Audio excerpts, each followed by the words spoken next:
अस्सलाम वालेकुम नाज़रीन, मैं हूँ सोफिया सरदार। आप देख रहे हैं समाज टीवी। सबसे पहले शामिल करते हैं आज की अहम खबर।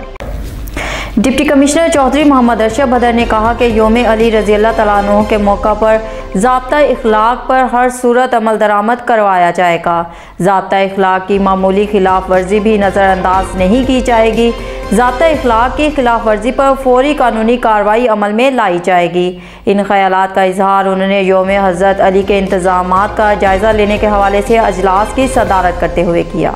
अवामी खिदमत रेवेन्यू सर्विसेज के दौरान शहरियों की तरफ से दुरुस्तगी, रिकॉर्ड फर्द के अजरा, फर्द इंतकालात के अंदराज, रजिस्ट्री, इनकम सर्टिफिकेट, डोमिसाइल के अजरा समेत महकमा माल से मुतल्लिका मसाइल और शिकायत बारे दरख्वास्तें पेश की गई, जिस पर डिप्टी कमिश्नर ने मसाइल के फौरी हल के लिए मुतल्लिका अफसरान को अहकामात जारी किए।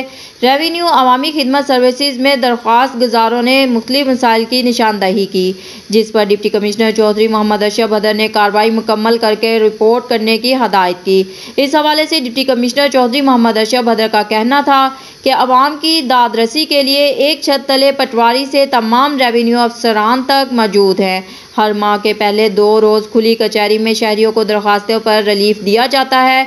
दुरुस्तगी, रिकॉर्ड, अजरा, फर्द और रजिस्ट्री समेत तमाम सहूलियात रेवेन्यू कचहरी में मुयस्सर हैं। खबरों का सिलसिला जारी रहेगा। मिलते हैं एक छोटी सी ब्रेक के बाद।